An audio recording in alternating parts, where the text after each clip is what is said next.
Charles F. Millhouse, welcome to Suit Up the Podcast. I'm glad to be here. Thanks for inviting me. Absolutely. I'm really excited. You are one of, I'd say, like the godfathers of new pulp. So it's thrilling that we're able to do this conversation. And I didn't have a horse that showed up in my bed unexpectedly.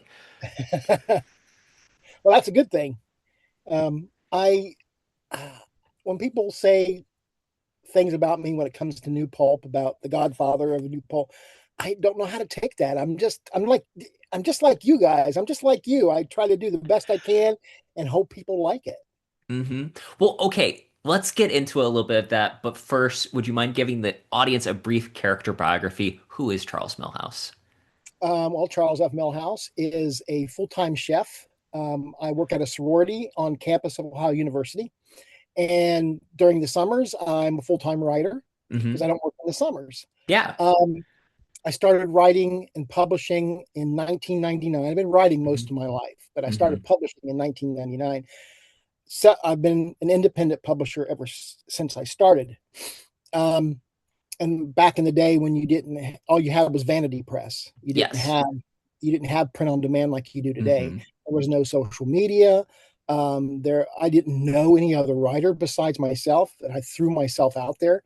But things finally caught up with me, and it's been going pretty good. So That is so fascinating to think of, like just how much that has changed since the 90s yeah, for like the entire publishing industry has been reshaped.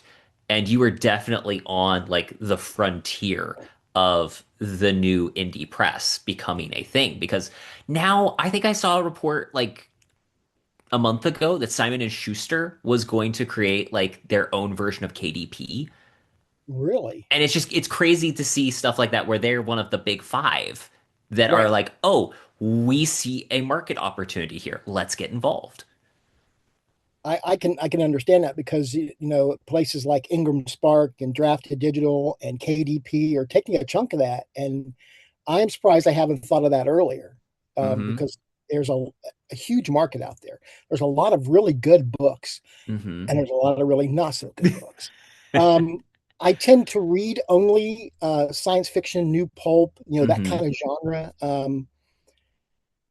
And I know how hard it is to get into those genres because if I were to try to do any of us try to do new pulp or men's adventure fiction Hmm. and try to sell it to one of the big five, we're going to get shot down all the time. Yeah. Where writers like Clive Klussler, he stepped in there and made it Hmm. his own, but it's kind of hard for because it's not a big selling genre, Why do you which is think that is? Like genuine curiosity, because like I just find it fascinating that for me it's been such an important genre, yet like in traditional publishing, it really has just been Clive Cussler's game. And yeah, then you're starting to get people like Ryan Pope, but that's been about it. There really hasn't been a huge like there is no adventure category in the bookstore. that's true. Um, and a lot of people don't know what first of all what pulp is. Hmm. Um, I've had people come up and think Pulp Fiction, the movie, and I had to I have to do the explaining, which I don't mind Hmm. explaining. Um, but then I have to throw in people ask what I write, I say Indiana Jones style Yes. fiction because Hmm. everybody knows what Indiana Jones is. At least at Hmm. this point, they do. Yes. Um, and there are most of the people who come to my table who buy from me are older gentlemen, older Hmm. ladies who grew up reading Doc Savage, The Shadow, that kind of thing. And but that's where most of my readership comes from is a lot of older readers. But it does my heart good to know people like you Thank you. and Luke Oosdidge are continuing to broaden the scope of men's adventure fiction, new pulp. I had a new adventure fiction. I have a maybe rephrase that. I have a little plaque on my table that says men's adventure fiction on it. And I had a man come up and I what is that? And I tried to explain it to him and I think I may have he may have been a little mad at me because I said men's adventure fiction like it's only for men, and it's not. I have plenty No. of Yeah. female readers too, Hmm. but it's basically surrounded around the men in the stories. So Yes. Well, it's just that's which is funny because like when I met my wife, she was like a big fan of Louis L'Amour, and she read like a lot of early men's adventure fiction like G.A. Henty, where they are like those Jules Verne adventure stories. And it's just fascinating to see how the genre has evolved. And yeah, we didn't make up the genre name. That's just what it is. It is, yeah. How did And you get involved? How did you get involved in this? What was the urge to I am going to, especially in the 90s when like if Luke and I go, we want to write this story, we know what go to KDP, we can do these things, like we know what the options are. You did this in the 90s when yeah. there was no clear path to, oh, I'm going to independently publish and market my books. Um, well, I tried a lot of years to sell manuscripts, try to find an agent, try to go the route you're supposed to go. And after years and years of being shot down, I said, okay, that's it. I'm going to publish this book. I started out as I wanted to be a science fiction writer. I'm a Hmm. big fan of Dune. Hmm. And I wanted to write, Dune type stories. So I wrote some science fiction. My first book I published. It's no longer in print, thank goodness. Uh, but I just set out to do it, and of course, the only people that bought it was friends of mine. Hmm. My parents got a copy, and the local library took a couple copies, but that was about it because there was no way for me to Yeah. promote this book. And Hmm. there were and the culture event, like comic books conventions and things like that, didn't exist at the time, Hmm. so I couldn't set up a table to try to sell my books. So um, after I published that book and I realized it wasn't going anywhere, I wasn't going to stop. I was going to keep writing. And I didn't Hmm. write my first pulp book until 2012, which Hmm. was the first Captain Hawklin book. Hmm. And I wrote it just because of my love for pulp stories. And I Hmm. figured, I didn't realize there was a growing movement called New Pulp. I didn't Hmm. know it was out there. And I published Captain Hawklin and the Skyhook Pirates. And I thought, Hmm. okay, now I'm going back to science fiction. But then all of a sudden it started to sell. I thought, huh, what's going on? That's when I got contacted by Ron Fortier, Hmm. and um, he invited me to Pulp Fest to sit on a panel with other writers who were writing the same thing I was writing. So I started writing more Captain Hawkins books, and then it's kind of blown up now into his own universe. So Okay, Captain Hawklin is amazing. I've had the opportunity. I have like the full set on Kindle, but then I like audiobooks, and I love that you have audiobooks. They were on Hoopla, and I went, "Oh, awesome!" Because I had seen that you had posted something about them being there. I was like, "Let's give this a listen," and it just they are good classic storytelling, like just solid adventure stories that both feel effortlessly of the classic pulp era and fresh today, which is not an easy balance. Like I've read some of the OG pulp stuff, and Domino Lady, fascinating idea, but the original stories are a little repetitive and can be yeah. a bit much to get through. So hats off to you. You created a great, robust series. Where did Captain Hawkling come from? Um, well, when I started putting together the character, he was originally going to be called Captain Thunder. And a friend of mine said, you can't use Captain Thunder if you're going to publish it because there's already Captain Thunder in DC Hmm. comics. He goes, why don't you come up with something more original? Because originally it was going to be just a story about Steven Hawklin, who works for a secret organization that already goes into space. And his son is an Hmm. astronaut in the 1940s. Oh, And his son gets lost in space. So he's got to go in space to find his son. That was the original concept. It was yeah. Captain Thunder then.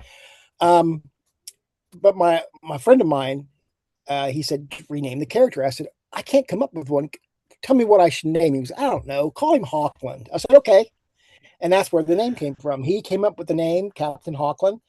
And then I started building the story around it. And when I got done, when I was putting together the first book, Sky Captain in the World of Tomorrow came out. Hmm.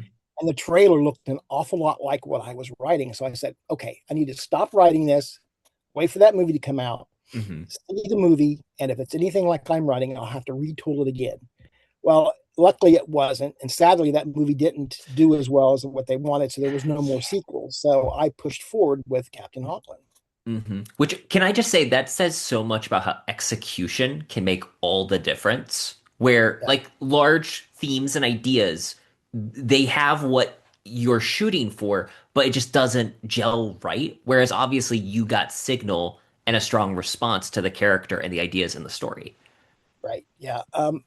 If I can't imagine what it'd be like if the first book didn't sell and people hated it, but it was the opposite of that. And of course, as a writer, you know that you put yourself out there and you hope that Hmm. it's good, and that I never read my reviews because I'm Hmm. afraid if I read a review and it's bad, it's going to bring me down. And if I Hmm. read a review and it's really good, it's going to give me a swollen ego.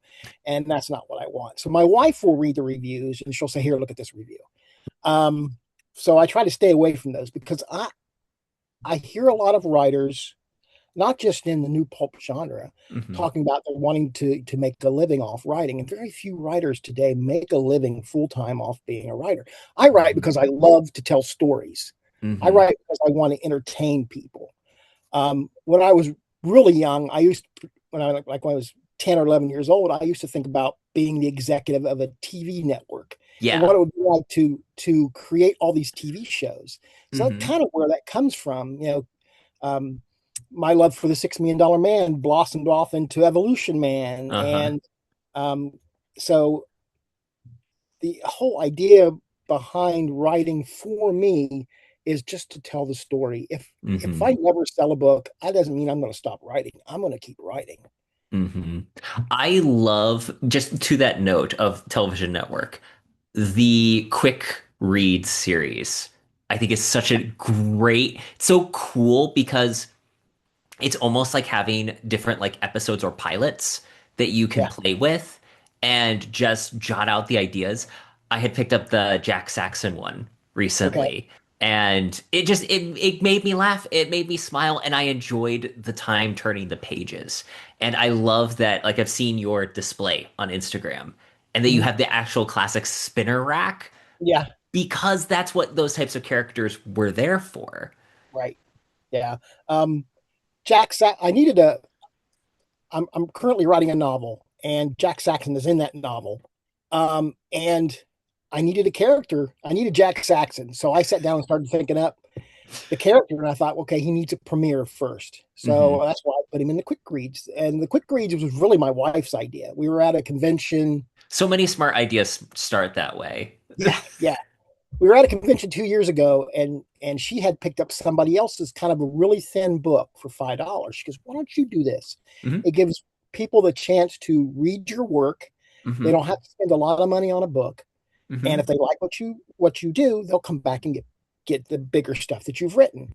Hmm. So I have a lot of characters that I created for my pulp reality anthology series, and just characters in general, Purple Mystique and the Night Vision, and I had only written one story for them. And I said, okay, Hmm. I can take these characters and put them in this series. So, and that's where that came from. My wife really said, let's do this. And Hmm. so, it's worked out to my advantage too, and to a lot of people who have enjoyed reading the stories. Well, And it, I've created a yeah, universe rounded around Captain Hawklin. So all these characters are in the Hawklin universe. So it's just kind of grown. that's really cool. I love how it also makes it like a collectible feel because you can get the different ones to assemble because you have it as like waves, I think is the way that you phrase it or something along those lines, Right. Yeah. for each one. And again, it's a cool way of being able to assemble like your character card deck to a certain extent. But Yeah. then it is like the classic pulps. The thing that the classic pulps did that was amazing is they created characters. That's why we still know who the Shadow is, Conan the Barbarian, Doc Savage. Regardless of how much they get play in today's day and age, people still know who Zorro is. And Right. we wouldn't have had those characters are what we really still have from the original pulp era. And I've taken elements from those characters that have not fallen into public domain, like the Hmm. Shadow. And I Hmm. thought, well, the Purple Mystique. So Hmm. I surround the Purple Mystique is based on the Shadow. And the Night Vision was originally a comic book character that I created back in the early 90s Oh. of a man who was abused as a child, Hmm. uh, and his father would beat him, and it caused him to have day blindness. But during the day, Hmm. he has visions of crimes that's going to happen at night.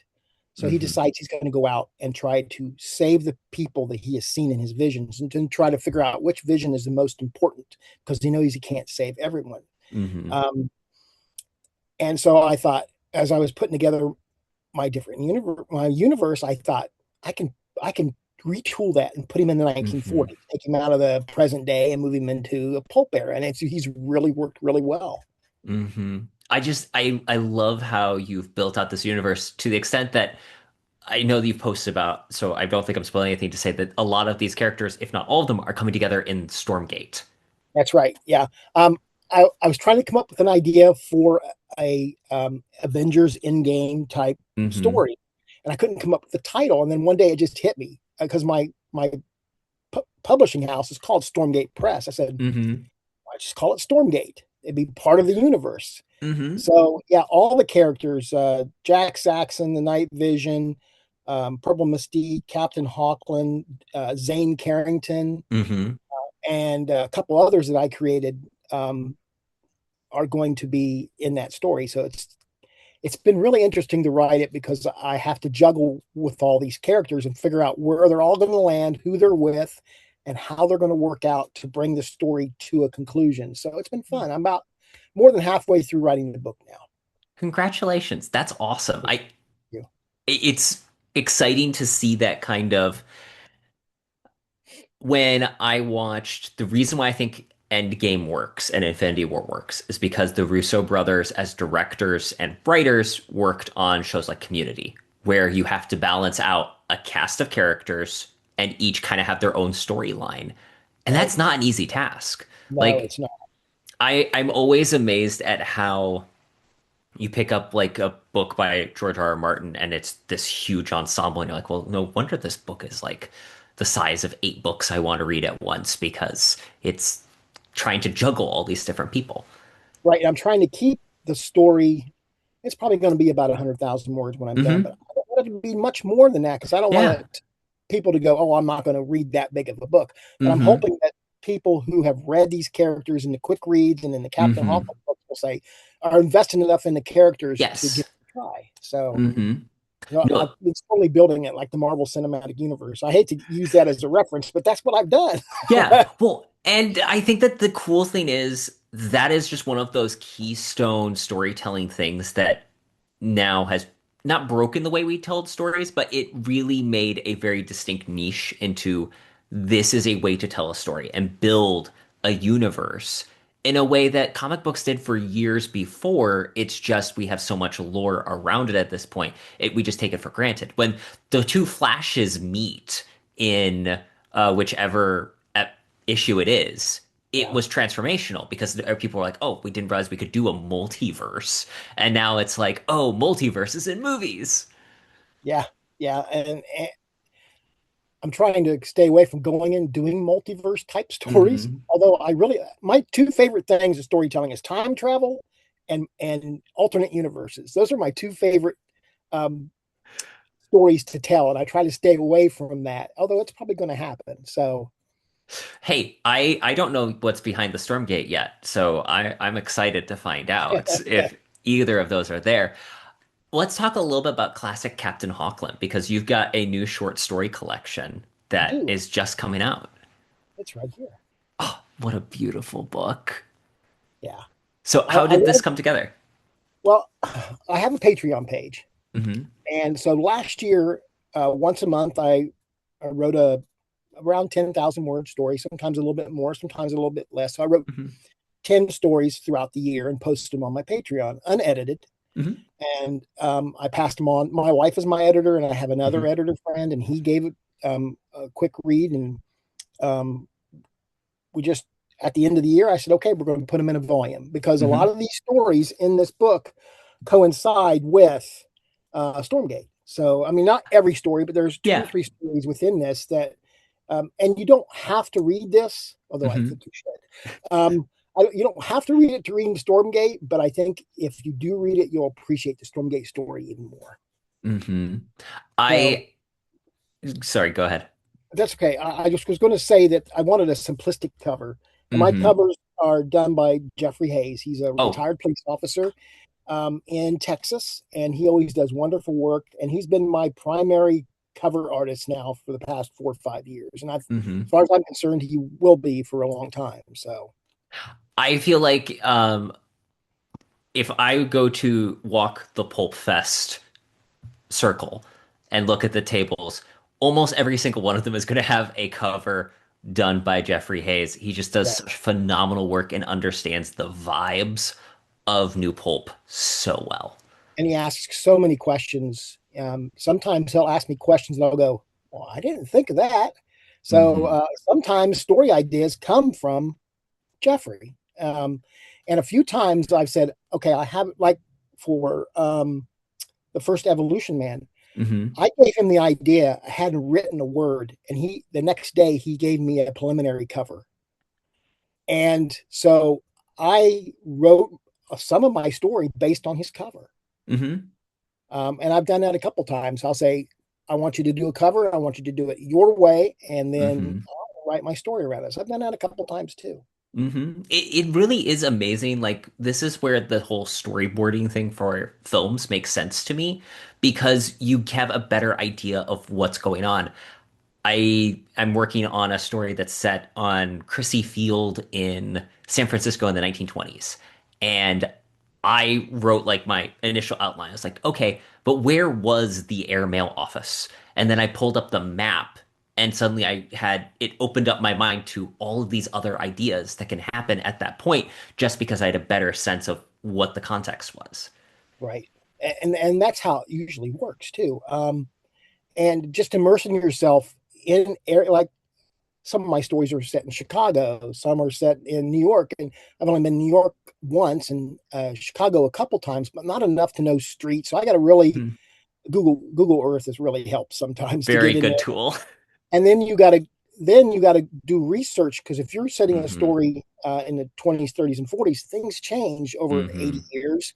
So you have to go and see if that street was still named that street at the time your story set. So try to make it as close to real as I can.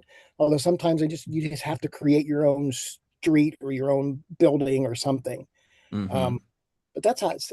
You have to immerse yourself in what you're writing. Hmm. Well, Crown City is like a perfect example of doing a great job of you have the perfect playground then because it's a fictional city, if I recall correctly, which means you That's can do anything, which is awesome. we have family in West Virginia, and we um, drive on a little 2 lane to get there. And there's a little place, it's not more than a mile long, called Crown City. And I said, that's what I'm naming my city. So that's where it came It reminds me of like the Fawcett City, Keystone, etc. It's just from. Right. that's the one thing that I kind of miss is obviously Marvel has dominated the film box office, etc. Right. But the comic book cities that DC made up Mm-hmm. or acquired in the case of Fawcett over the decades. Just I remember seeing a map once of like where everything was. I was like, oh, it's just there's something about that like golden age made up city Yeah. that is so good. And you can do anything in that city. People tell you you can't, if you can't do it, but you can because it's your city. When you came up with the you want a simpler design for the cover for a classic Captain Hawklin. I love Mhm. that it again for those that are just listening, it's got Captain Hawklin there and then it's got the stories laid out. It's almost like a bulletin with newsflash. These are the stories. And I Right. love that it's got that marquee value to it. And it reminded me of some short story collections of the pulp era that I thought Hmm. this, I don't. We could have done a montage of all like Hmm. scenes from all the stories, and I thought let's just go simple with this because everyone, hopefully, who comes to my table knows who Captain Hawklin is, Hmm. and um, they'll hopefully pick it up. And I wanted just to kind of set it apart from everything else on my table because a Hmm. lot of my stuff on my table. I do movie style poster Yes. cut, bright. Very Drew Struzan mastered that kind of when you think the Star Wars poster or the Indiana Jones posters. Yeah, Your covers echo that perfectly. yeah, and that's Jeffrey Hayes. And the Hmm. thing is, Jeffrey Hayes didn't do any of the covers for the Captain Hawklin Adventure, the 10-book series that I Hmm. put out. But when I first met him, he convinced me to reskin the books because they didn't look like they do now. So Hmm. he helped me reskin all the books with the logo and the black around them, Hmm. and that really and it makes it look like it's part of a series. Yes. Um, so that has really helped. And with Captain Hawklin and the Skyhook Pirates, next year is its 15th anniversary. So we're going to get a Congratulations. thank you. We're going to get a 15th anniversary cover for that from Jeffrey Hayes. That's awesome. And incidentally, he's also going to do a 5-year anniversary. Is his idea for Evolution Man Year One because Hmm. he thinks that his art has gotten so much better, and he would like to do an updated version of the cover. So we're going to Hmm. have a couple new chapters in it, and it's going Hmm. to get a new edit, and we'll do a special edition. Hmm. That's awesome. I was reading an article recently. It was like the big things that you can expect like publishing to do in the next like 5 years. Because of course, at this point, I'm the nerd that reads those articles. And one of the things was special editions and collector's editions are a big push that the market's starting to make because especially as you develop fans, Yeah, ravenous fans, especially I think in our circles, really like to have the physical copy and they like yeah, to be able to get that special edition version that has like the extra little tidbits here and there, the exclusive cover, all that stuff. right. My wife for my birthday bought me the special edition of this book, Oh, that's so and cool. it's got painted edges. It's got a Hmm. map on the inside, and it's been I think he actually did some extra stuff inside. So I've read it once, but I didn't read this version. But um, that that's where it's going. You're right because this came out and it sold really well. Evidently, my wife had to chase it down. So I love that you're doing some of that with especially doing the 15th anniversary edition because it's a great way of being able to celebrate. Hats off. That's a huge milestone. And you've produced a lot of great work in that time. And it's cool to see Captain Hawklin has this robustness to the character. he definitely has legs. He's still going, and I have some other ideas for him. I think we're going. Bobby Nash and I are going to Hmm. do this. Not much of a secret because we kind of announced this a little while ago. We're going to do. He has a character named Lance Starr. Yes, So we're going to do a Lance Starr Captain Hawkland crossover. that's awesome. Um, so we're working on fleshing out the ideas for that now. I need to send him some stuff I've been working on. And they have met before. They have met in some short stories in the Hmm. Pulp Reality book that we put out. And so we want to do Which, a large by the way, scale. congratulations. Pulp Reality, I think it was number five, won several Yeah. awards at the Pulp Factory. So Yes. congratulations. I was really surprised and happy because the series is done now with book 5. So every book has won an award. Wow. And for it to win all 3 awards it was nominated for, the best cover, the best Hmm. interior art, and best anthology, um, was a surprise. Hmm. And I'm super excited about it. But I can also say that every book won an award in some way. So, and all of them except for book 3 won best anthology. And the only reason number 3 didn't win best anthology, it came out at the same time that book 2 came out within like 6 months. So they were Yeah. within the same year. So they both, one was nominated for best anthology and it won for best interior art, I believe. Hmm. So For those listening at home, tell us a little bit about Pulp Reality. during the pandemic, I wanted to do a pulp magazine. Hmm. And at the time, cr- publishing a magazine was kind of expensive. Hmm. So I thought, well, let's just do a larger scale book, like a Hmm. magazine size, and let's publish it like a magazine, double columned. We'll put Hmm. ads in it from people that I know. And so I reached out to all my pulp writing friends and said, this is my idea. What do you think? Well, next thing I knew, I was getting pitches. So I was able to take all the pitches that I got and we combined it into the pulp reality. Um, and I thought one book would be cool, but then I started thinking, well, we'll release one every 6 months. Mm-hmm. Well, we did that for the first three books, and then book 4 and 5 we just went yearly with it. Mm-hmm. Um, but that was what I was planning to do, was to make a pulp style magazine, and it worked out. And um, we used not just stories, but I had art for every story from different artists, except Mm-hmm. for book 5. All the art is done by Brian Rodman in book Mm-hmm. 5.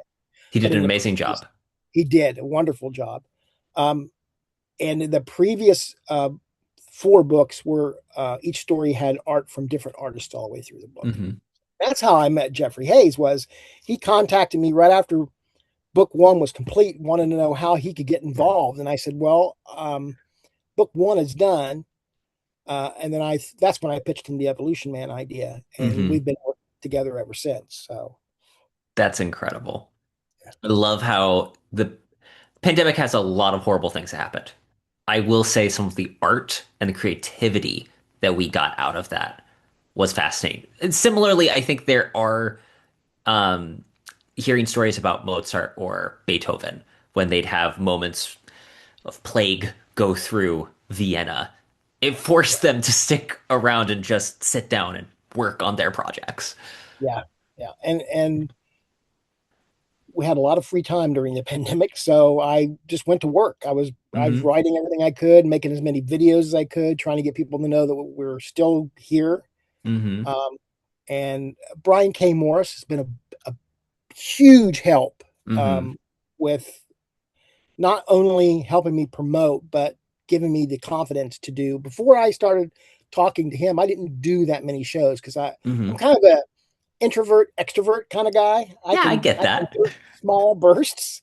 Um, like I'm going to be hosting a panel at a local convention in a couple weeks, and they said, "Well, how would you like to do it on the main stage?" And I said, "No, I can we get a back room?" And they said, "Well, would you like to read some of your book on the main stage?" I said, "How about my wife does that?" So she's going to read. She's going to read some of, I think, Captain Hawklin and the Secrets of Monster Island, which is her favorite book. Ooh. Hmm. So, I actually kind of want to ask you questions about setting up for shows because I'm starting to try doing more in-person events and okay, I've been wanting to pick your brain. The podcast is the perfect forum to do so. let's do What it. what do you think goes into setting up an attractive table and booth and talking about your books with people? Um, I think height on your table, moving your books up high so people to see them, but not overcrowding your table. If Hmm. you've written 100 books, try not to have all 100 books on your table. Try to have you know, I usually have about 10 different titles Hmm. on my table at any given time. There are some books that I still really love. My Talon's Hmm. Epic was a sci-fi book that I really enjoy, but there's no room for it on the table now. So you got to kind of move things off. Um, be colorful in what you drape your table in. Some shows will require you to have a black tablecloth, but others will Hmm. let you have different colors and stuff. As colorful as you can be, stand on your feet, uh, address customers even when they walk by, um, and don't be too pushy. Uh, Hmm. I've I've done shows where the writer will stand on the other side of the table and lure people in and say, "How many of my books are you going to buy?" I cringe just like that. Yeah. My what I say is, if they slow down to my table, I say, if you have any questions, feel free to ask. I don't, Hmm. and if they pick something up, then I pitch it to them. I don't pitch every one of my books. Hmm. Um, just because people will be inundated with so much information that, and a lot of times it'll just turn them off. Hmm. So just be polite and just enjoy it. I mean, you're going to go to a show and you're not going to sell a thing. Just be prepared for that. But you've also people will come through and pick up your bookmarks. You'll pick up your business cards. Hmm. Make sure all your information's on it so they can. Because usually after I do a show, I get an uptick in online sales. Yeah.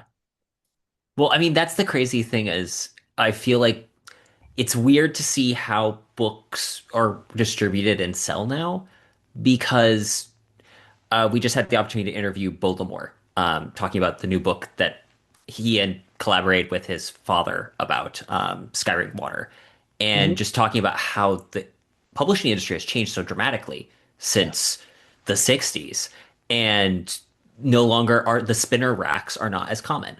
So now, Right. even though people are looking at books in person potentially, I love going to bookstores and then ordering online because that's just how the default mode oftentimes to order now is.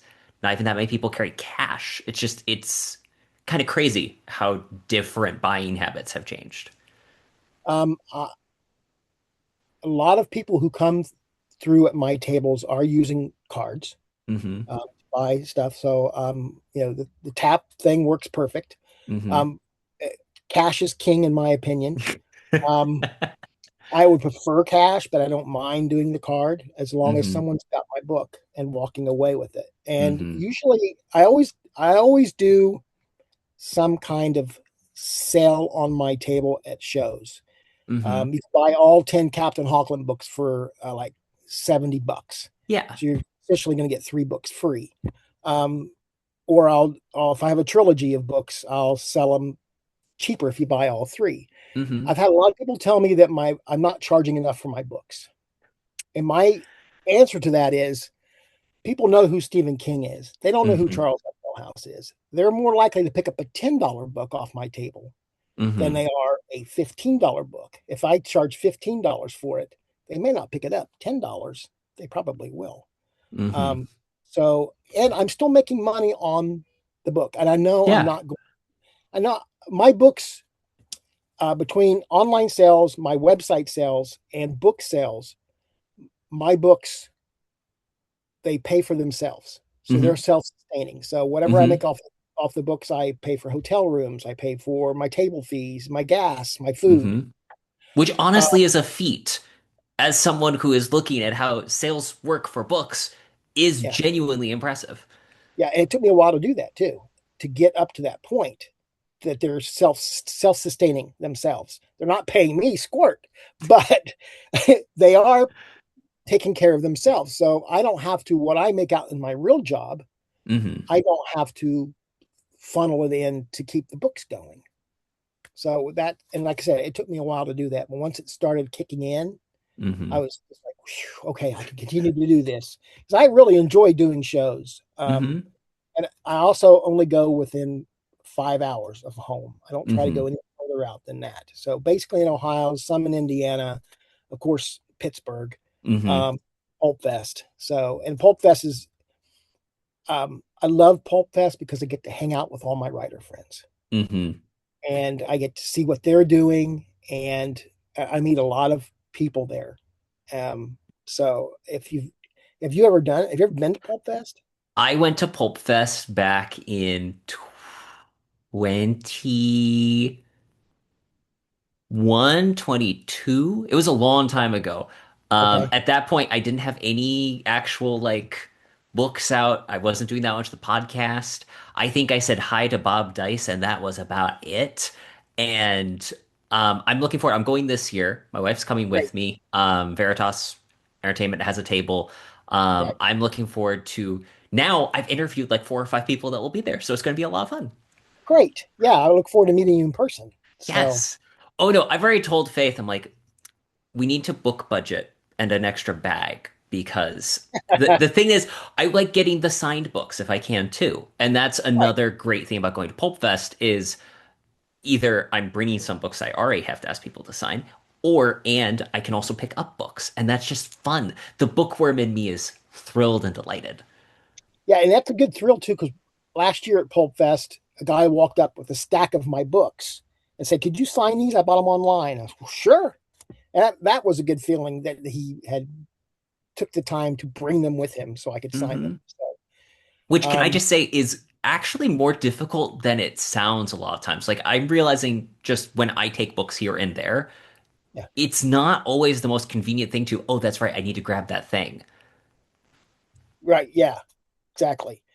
So I I've lost my train of thought, is what I've That is done. okay. You know what? That's the fun of podcasting. I actually am going to ask a slightly different question because I always like asking about like the set that the guest is in. You Okay. have a whole bunch of comic books. What is like your this is the comic book character or series that I have the most issues of or am constantly like looking for another issue of? Uh, the Amazing Spider-Man is Okay. always he has always been my favorite character from the time that I could say Spider-Man. And out of the almost 1,000 books that they have published, I am missing one. Yeah, I'm missing number 3, which is the first appearance of Doc Ock. Wow. That is a So very impressive feat. I've been collecting since 1983.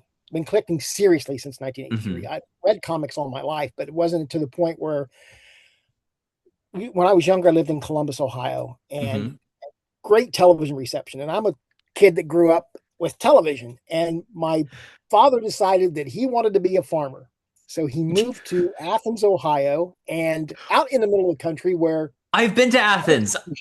you've been to I Athens. have been to Athens, Ohio. I know exactly what you're talking about. Well, that's where I live because I work on, that's where my sorority is on the campus of Ohio University. So we were out in the country. We had no way to get a great television reception. So I started reading more comics Hmm.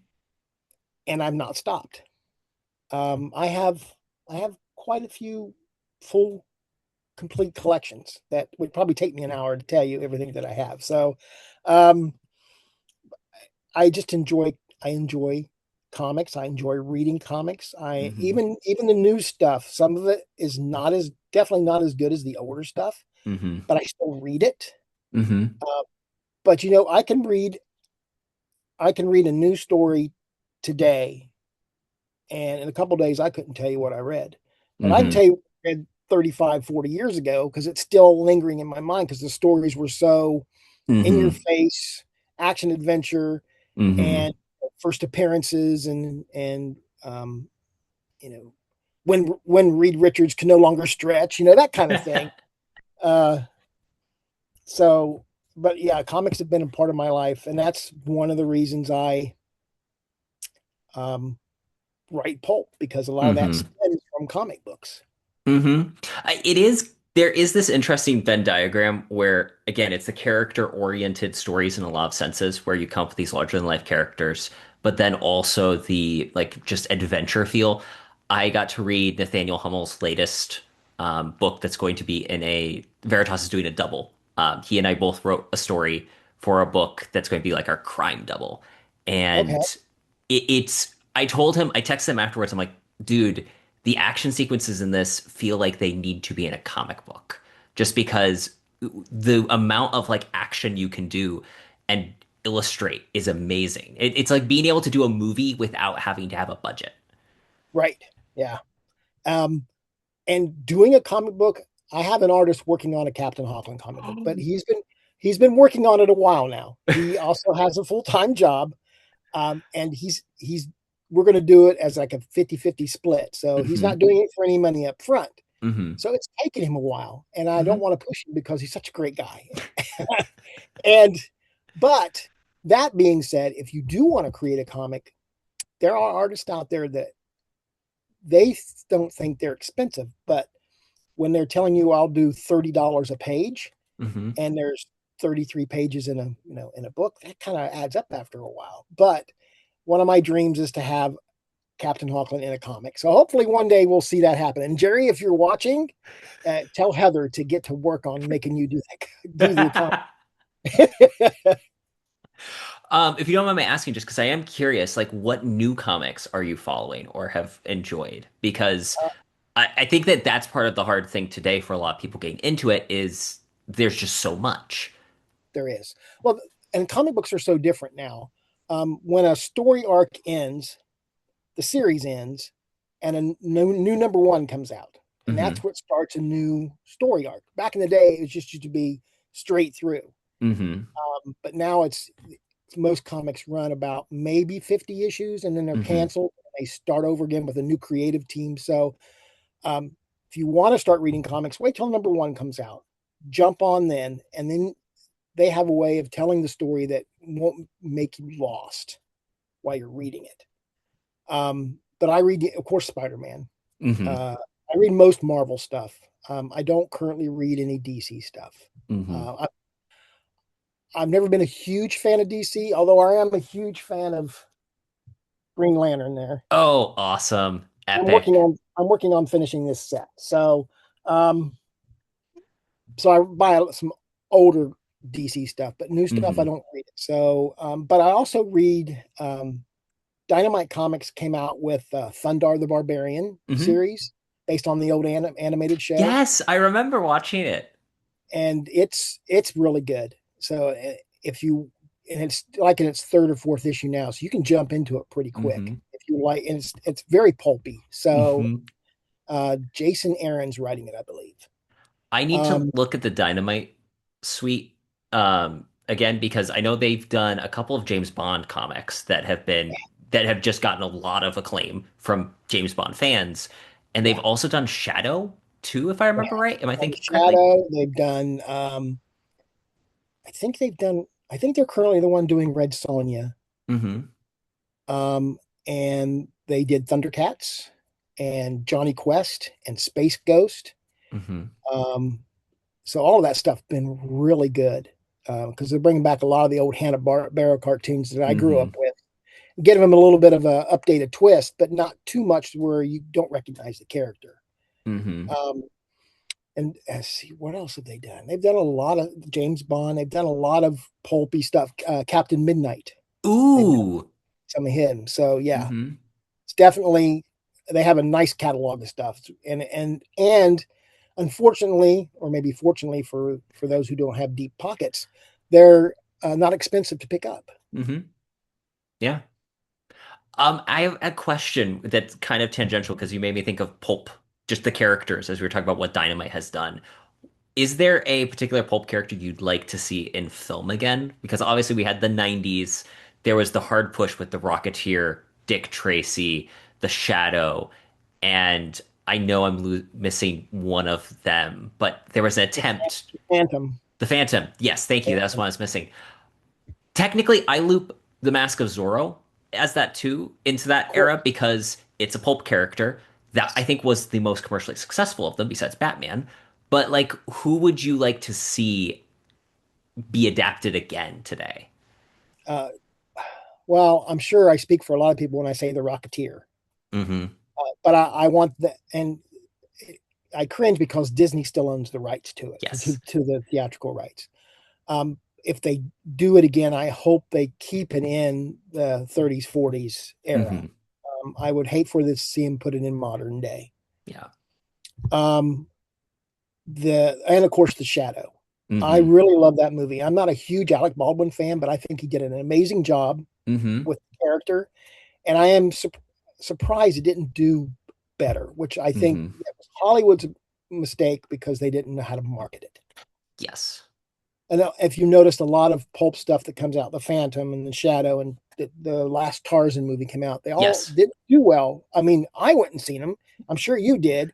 And people who read pulp went and seen them, but there's not enough of us to Hmm. make it a commercial success for Hollywood, unfortunately. And I know the Sci-Fi Channel or Sci-Fi, depends on what you call them.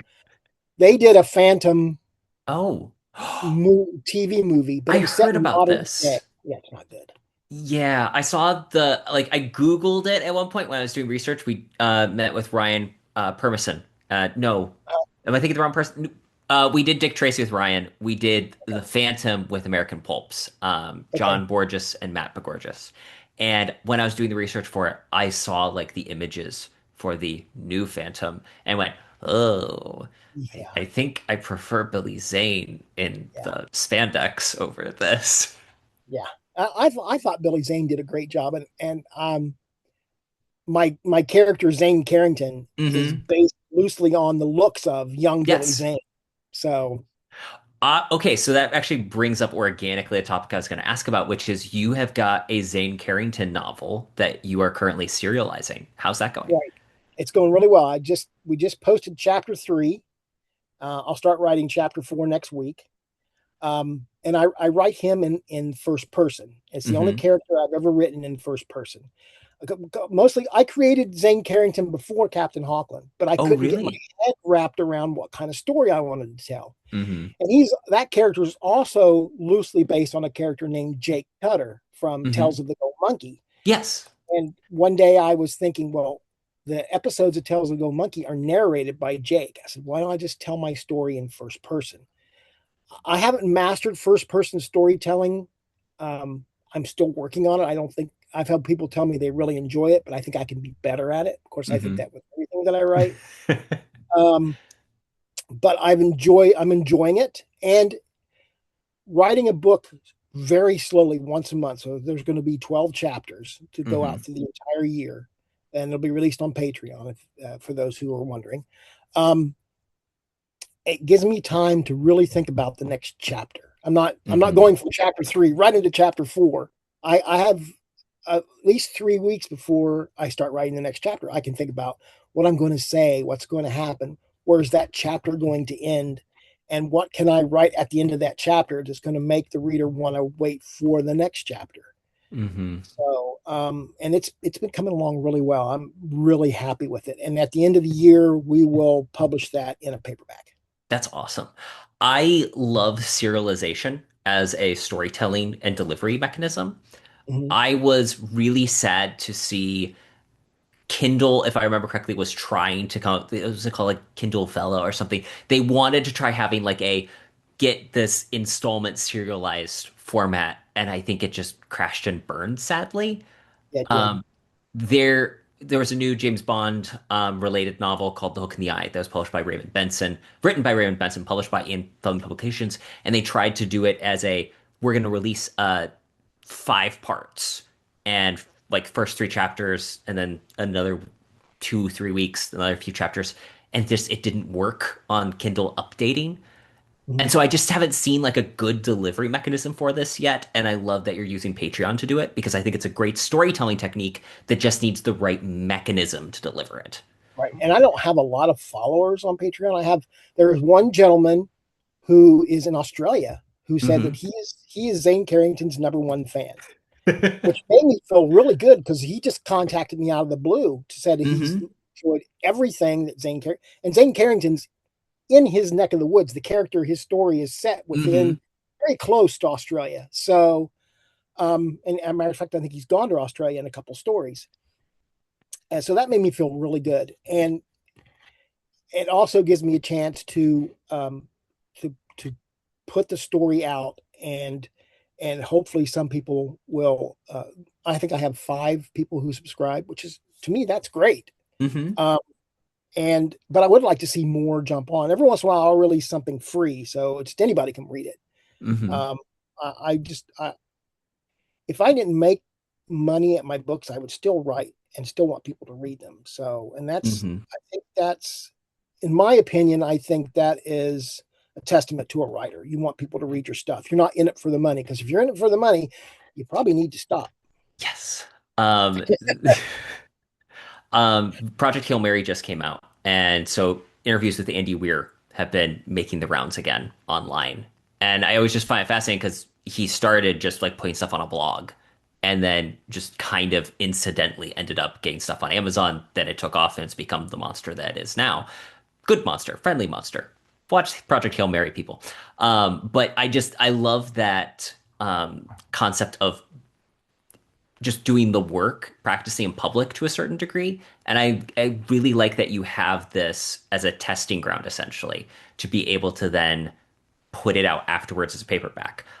Zane Carrington, the name is delightful. It's one of those ones where it just instantly it's sticky. Also, I remember seeing he was the first quick read I bought because I just looked at it and went, "Oh, that looks awesome." I think I saw Luke um, have a copy after the He Pulp did. Fest that he went to, and I was like, damn it, I need to get some Zane Carrington in my life. Yeah, he really enjoyed it. And I mean, he made some videos that you guys, that's, I don't know how you guys do it. on Instagram. Because I'll look at your posts and you'll have 500 likes on your post. I'll look at mine, I'll have 3. It's like, I I don't know don't how have you an guys do answer. it, but kudos to you guys for being able to get that many eyes on your stuff. Um, so I don't know how you guys do it. Maybe because you're young and you're charming and handsome. So and Oh, I mean, I am not any of that stuff. Charles, you're So welcome on the show at any point. Just keep praising me. Luke genuinely has done an amazing job. yeah, The fascinating thing with that is it's just a perfect example again of consistently delivering whatever it is. He's refined what his message is and what people are looking for. And I think that you've done a similar thing where you have refined these are the types of stories I like to tell, mhm, and you'll experiment with different things, but ultimately you're telling thrilling stories with strong characters. And I don't see any universe in which that's not something that people want to get. right. I appreciate that. And I watched one of the videos. Nathaniel did one, and Hmm. he's jumping along this building. I thought, man, I'd break a hip if I did that.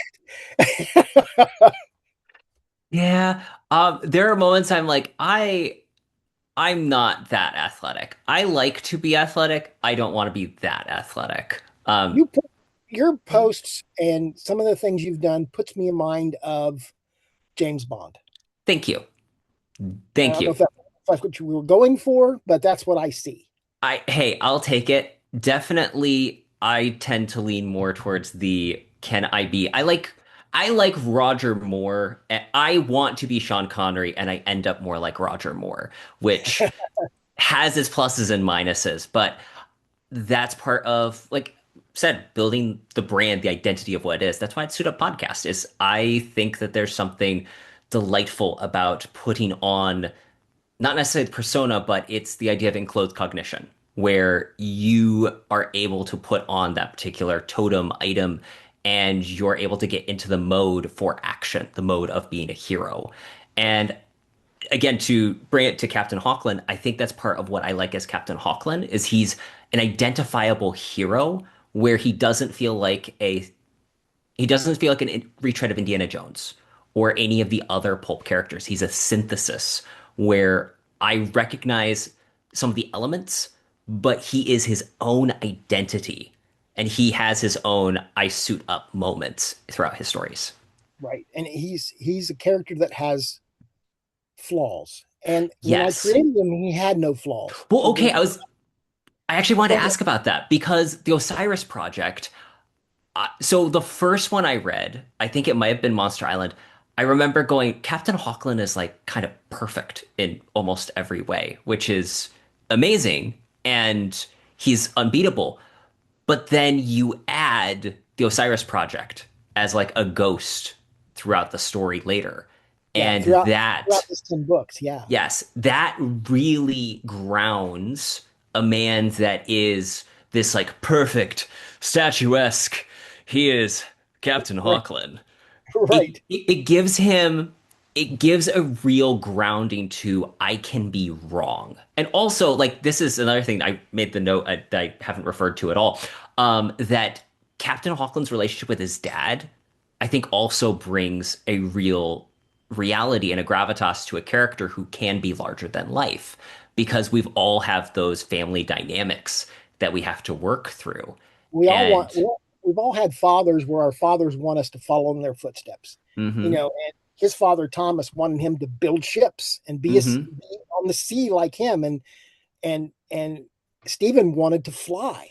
And so that put a lot of, turmoil between them. They tried to have a relationship in a couple stories. They tried to make it work, but in the end, it just didn't. They still couldn't gel. mhm, Um, and even at the very end, I don't, when they last see each other, they still didn't put their differences behind. mhm. But and I don't want to give anything away for people who haven't read it. But there is another chance for him that he meets his father after that last goodbye. But I won't go Okay. too much into that. That Yeah. he still has regrets about the relationship that he had with his father, and he hopes that his son doesn't him and his son's relationship flourishes. So, and Mhm. his son, I don't give too much away, but his son is adopted. He was an Hmm. orphan during the Second World War, Hmm. and he adopted him, and raises him like his own son. So he also tries not to um, overshadow him. Hmm. Which again, I think is a fascinating. I could easily go down like this whole route. I've been revisiting the Trojan War and the Iliad, and Mhm. the that Achilles' mother was foretold that her a son by Thetis would overshadow the father. And this is something that creates her as like almost a pariah to the gods, who usually want to mate with anything that moves. They avoid her because they don't want to be overthrown in the same way that they overthrew their fathers before them, type of thing. Right. And that just goes to show that this relationship conflict is something that has persisted throughout literature because it's something that's persisted throughout humanity. And um, a lot of Captain Hawklin's flaws is because of his relationship with his father and Hmm. the Osiris Project. Um, to the point with what happens at the Osiris Project in the next book, The Invisible Enemy, Hmm. he turns to the bottle and just Hmm. decides to give up completely. But his friends won't give up on him. So Hmm. I think you can have a character with flaws, but you also have to have a character that has friends that can bring Yes. them back around. Hmm. And so Hardy and Oz are definitely his weights in the world. Hmm. Which I also need to shout out. There's a moment in, I think it's the Jade Dragon. I love a small moment where this just is the encapsulation of where I like the humor that you write. There's a moment where it's either Hardy or Oz are like walking out of Hawklin's apartment. They're like, "Oh, I'm gonna go help at the children's uh toy drive," while Hawklin's like, "I really need a girl tonight. Who can I call?" And I just love that like juxtaposition between the two characters Yeah, because it feels so much like real life while still being a very pulpy adventure story where there is that range of how actual people and characters act. and that's when you're writing characters, it's hard to not, you can write them bigger than life, and that's hard not to do that. Hmm. You want to keep them as grounded as you possibly can. So a lot of times I will talk it over with people. What do you think he should do here? How should he react to this situation? He's a character that wants to help people, um, but he's also a character that doesn't want to get too involved if he can get away with it. So, and that's Strong men's adventure fiction hero energy. yeah, exactly. And he has a lot of he has a lot of secrets that even I haven't.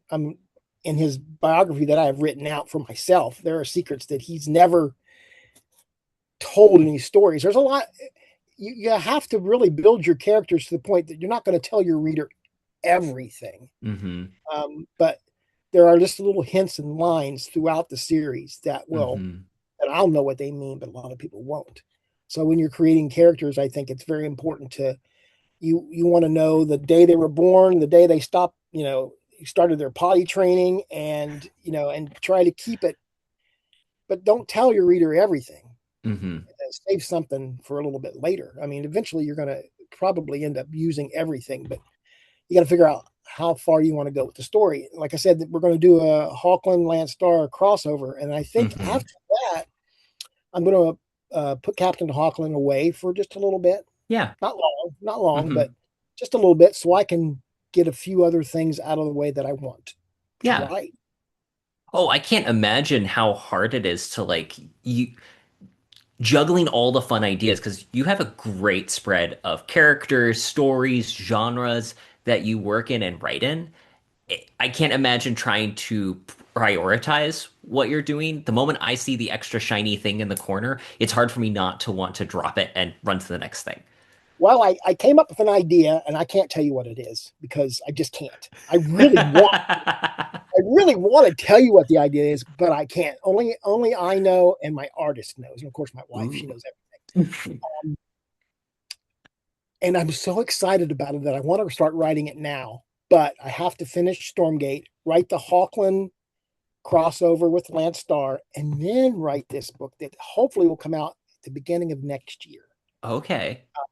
And I'll announce it once I've Hmm. um, got the first draft done. I really want to tell you what it is, but I can't. Okay. I admire your self-restraint. Good job. Oh, it's not hard for me. I mean, it's hard for me. Trust me. I'm surprised I haven't blurted it out already. You're like Tom Holland in interviews where he's like, "Oh Yeah, wait, I wasn't supposed to say that." yeah, exactly. So, Stormgate, what now? Hey, Charles, this has been a phenomenal conversation. One of my favorite questions to ask writers is, do you have a writing routine? And if so, what does it look like? um, well, I am what they call a pantser. I Hmm. don't do a lot of outlining. My first draft of my book is the outline. Hmm. And then when I'm done with that first draft, then I go back through and start tightening that outline up. Um, I tend to like to write in the mornings. Hmm. Um, when I work full time, like I am now, like I said, I get summers off. I do get a couple hour break. I get a couple hour window before I cook the sorority girls lunch and cook them dinner. So within that 2 hours, I'm at the sorority and I'm writing. Hmm. So, but normally it's the morning time that I like to write between 7 and 11. And that way Hmm. I've got the rest of the day to do what I need to do and come up with more ideas. Hmm. So, I write a lot of my ideas on index cards and I tape them above my head here. Hmm. That way I can remember what hair color a character has at the beginning of the book and has the same hair color at the end of the book. That's one of the reasons probably my very first book is no longer in print. Because at the time I had written that book, I didn't have an idea of how Hmm. story structure worked. Hmm. Uh, and it took me a while to self teach myself how to write a book. I mean, I was Hmm. just throwing stuff out because it sounded good. So I had to I that's when I slowed down and started reading a lot of stuff from a lot of different writers so I could get a handle on story structure and scene structure and dialogue. Uh, Hmm. Keeping dialogue as real as you possibly can, and giving each character their own voice. So when you're reading them, you can hear them in your head, like Oz. When he says, Hmm. "I'll be bent," you know that it's Oz. But as that's about basically what I do. I just write down ideas and start writing, um, Hmm. and it so far it's working out. I can definitely attest to that. Charles, I look forward to seeing you at Pulp Fest. Where can people go to learn more about you and your work? And get So classic Captain Hawklin. to get classic Captain Hawk, the classic adventures of Captain Hawklin will be available on my website, stormgatepress.com, Hmm. on the Stormgate store within the next couple days. Or come Monday or Tuesday, it'll be available on the Amazon if you Hmm. want to go there. And then I have also on stormgatepress.com, you can go and find out where my appearances are going to be if I'm going to be in Hmm. your area. Also, you can go to choosetheadventure.net, which is the official Captain Hawklin website, Love and it. find out everything you can. There's a Hawklin archive that you can click on, Hmm. and it'll take you and give you little bios on characters. Hmm. You also have a Hopefully, timeline, which I find very helpful. yeah, the timeline is on there too. I think the newest timeline needs to be uploaded. But there is a timeline in the classic adventures. I try to put timeline in all the Hawkland big books like this, Hmm. so you can see where it started and where he's going. So those are where you can find me. Of course, I'm available on Facebook, Instagram, and TikTok Hmm. under the username Writer Millhouse. Awesome. I will link all that in the show notes. Charles, thanks again for joining us on the show. I enjoyed it. Thank you.